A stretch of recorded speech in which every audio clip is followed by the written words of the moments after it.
Good morning, boys and girls. Today I'm going to read you Arthur's Christmas by Marc Brown. Arthur and DW had been in the drugstore a long time. "For heaven's sake," DW said, "this store is full of presents. Pick one and let's go." "It has to be just right," said Arthur. "I want Santa to like it." "Well, hurry up," said DW. "I want to get home and see if Grandma's there and how many presents she bought me."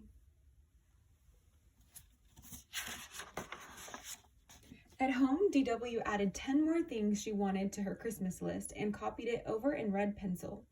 Arthur and DW cheered when they heard the car in the driveway. "Grandma, are there presents in there for me?" asked DW.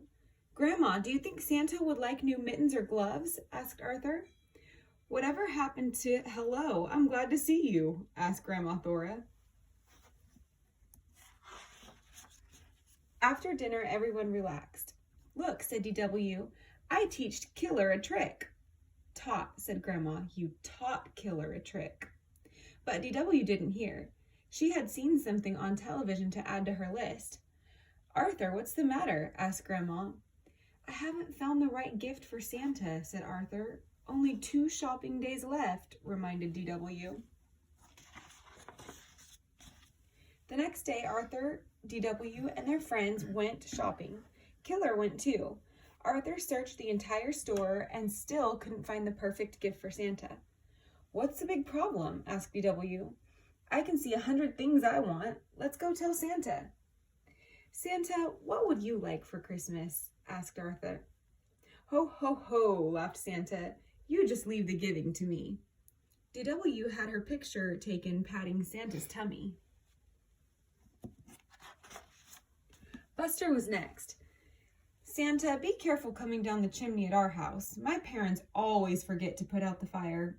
"Ho, ho, ho," said Santa. "Don't worry, I'll use the front door." Then it was Francine's turn. "Have you been a good little girl?" asked Santa. "Oh, yes," smiled Francine. "I'm always good." "Always?" asked Santa. Afterward, Buster treated them all to ice cream. Arthur could hardly finish his root beer float. He had only one more shopping day. "Look," said Francine, "Santa eats ice cream." "I'll have a banana split with 6 scoops of bubblegum ice cream," said Santa, "with double hot fudge, whipped cream, and nuts." "I'll say he eats ice cream," said DW. At home, Arthur asked his family for help. "How about a nice colorful tie?" said Father. "Aftershave is always a good gift," said Mother. "I bet Santa could use some toasty warm long johns," said Grandma. "Arthur, you're taking this shopping too seriously," said DW. "Just do what I do. Get everyone the same thing."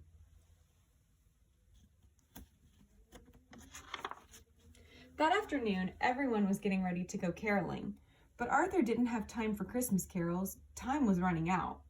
"Please come along," begged DW. "I'll be the only kid, and besides, Mrs. Tibble always gives us a present and hot chocolate." Arthur went window shopping instead, hoping that would give him an idea for Santa's present. Santa was ho-ho-hoing and drinking a diet root beer at the car wash. Moments later, Santa was at the Golden Chopstick eating sub-gum chow goo. Santa must have run to the deli at the corner of North and Main. The waitress shouted Santa's order to the cook. "Catch a fish, hit it with rye, and put a pair of shoes on it." "Santa sure eats a lot," thought Arthur. Finally, Arthur went home. He hadn't seen a single thing in any of the store windows he thought Santa would like. Santa was on TV eating Papa Piper's pickled peppers. "That's it," said Arthur. He started making his list.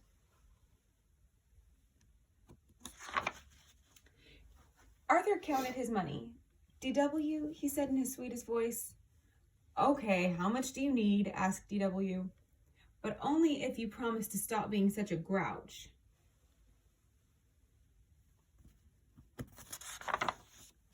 The next morning, Arthur gave DW half of his list.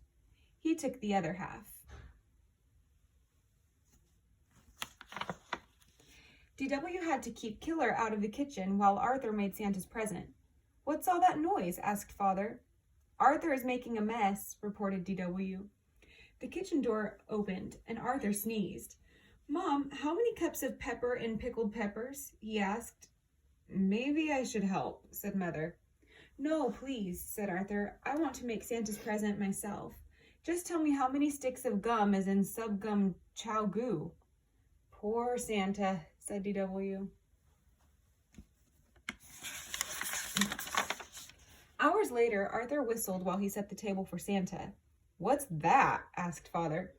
Pickled peppers, a hot fudge sundae on bubble gum ice cream, and subgum chow goo. I sort of combined Santa's favorite foods, Arthur explained. What's that big lumpy thing that's moving? Asked Grandma. A pizza to go, said Arthur, with everything on it. If you want Santa to come, you'd better go to bed, said Mother. If we want Santa to come, thought DW, we better do something about that food. DW couldn't fall asleep. I have to do something, she thought. Poor Arthur worked so hard, but if Santa gets one whiff of Arthur's present, he'll never set foot in the dining room, much less eat any of it. Careful to miss the squeaky step, DW tiptoed downstairs in the dark.